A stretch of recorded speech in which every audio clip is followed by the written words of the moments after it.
Dzień dobry, man! Before I get to the point, I have to admit that Feinstein jet maps are quite awesome, especially Hammerhead and the Giants of Karelia, which is this one. Hammerhead is bright, open, and even though heavy armor would have some problems with attack jet, I think it wouldn't be overpowered since the infantry can hide in the facility inside the hill that is in the middle of the map. Well, even though there is no attack jet on Conquest on this map, stealth jets can do some damage as well.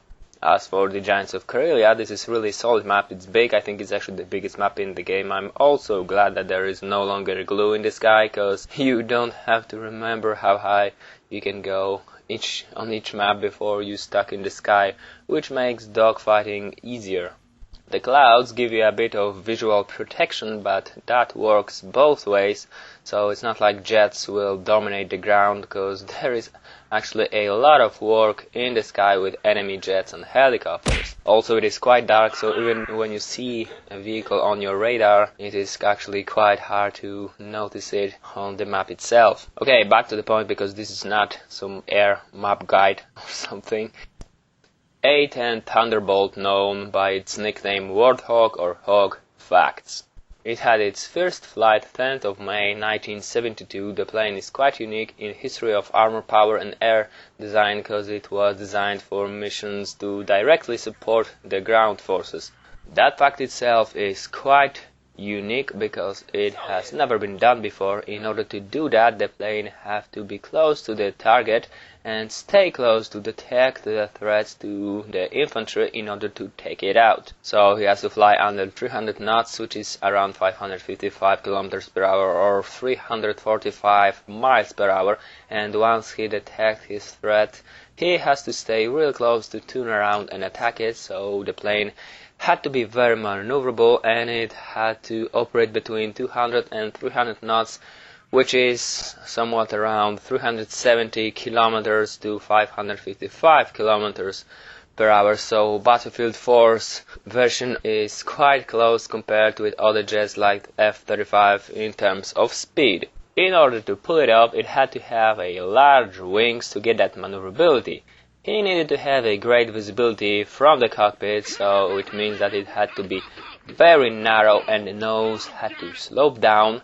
You had to see over the side and the rear to see the threat and to protect yourself. Also, don't forget that you need to have weapons that would allow you to shoot close to your friendlies, even to 20 meters away, and not harm them, so it had to be very accurate, which means almost exclusive powerful cannon, and this is why it has 30mm GAU-8 Avenger rotary cannon, which weighs around 280 kilos, and it is the most powerful cannon on the airplane in the world, with rate of fire of 4,000 rounds per minute. Now that is a lot of beer bottle sized bullets coming your way with speed faster than speed of sound. It destroys tanks like they were cans. You can easily make another video just to talk about the GAU-8 cannon itself, because, for example, it plays a significant role in maintaining the A-10's balance and center of gravity. A jack must be installed beneath the tail of the plane whenever the gun is removed for inspection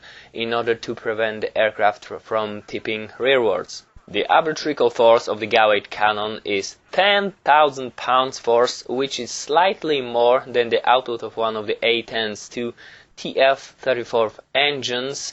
While the recoil force is significant, in practice a cannon fire burst only slows the aircraft a few miles per hour in level flight. Back to the plane. It operates under weather conditions that puts more premium to maneuverability and slow speed, so it had to operate under 1000 feet, which is 305 meters by the way, because clouds can be at 1000 feet or under, so jets like F-16, A-10 or F-35 are not a prior to operate under 1000 feet.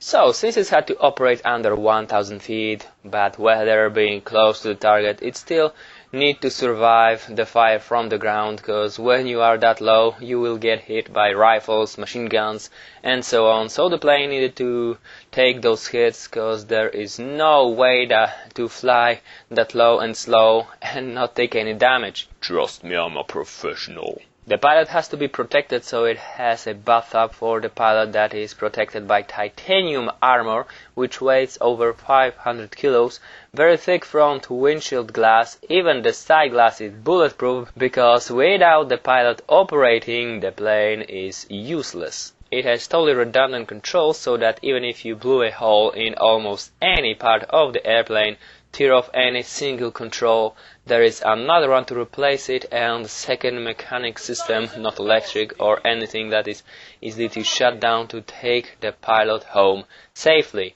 One engine, one tail, half of one wing, whatever. So it is the most survivable plane ever built, even compared with the planes at World War II. It is designed so that the fuel could not be anywhere near to the engine like in fast-moving jets, because they always wrap the fuel around the engine, and is why you can see the unusual configuration of engines being outside of the fuselage, plane's main body section. Also, they are angled upward by 9 degrees to cancel out the nose-down pitching moment they would otherwise generate due to being mounted above the aircraft's aerodynamic center. So, if you put a rifle bullet through a fuel tank, even if the fuel comes out and burns a bit, it won't tear up the engine and blow up the plane.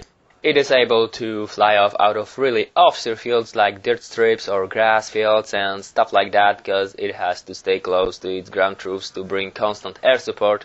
No hangar, no runway, just some tents and gravel, and yet it can do more than 3 sorties per day under all these conditions. Come back hot, refuel, rearm without turning off the engines, and go out again, because when your troops need constant air support and you come in there with fast-moving jet that can be there for like what, 15-30 minutes, you are not helping a lot, because the enemy simply won't stop attacking after those 15 minutes, and A-10's shorty have at least 2 hours time over your friendlies.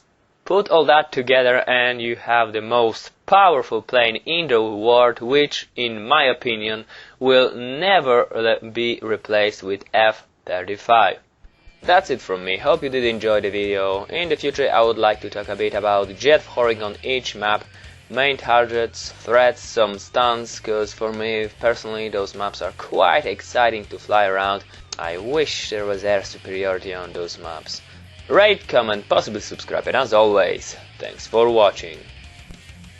F-35 Expo.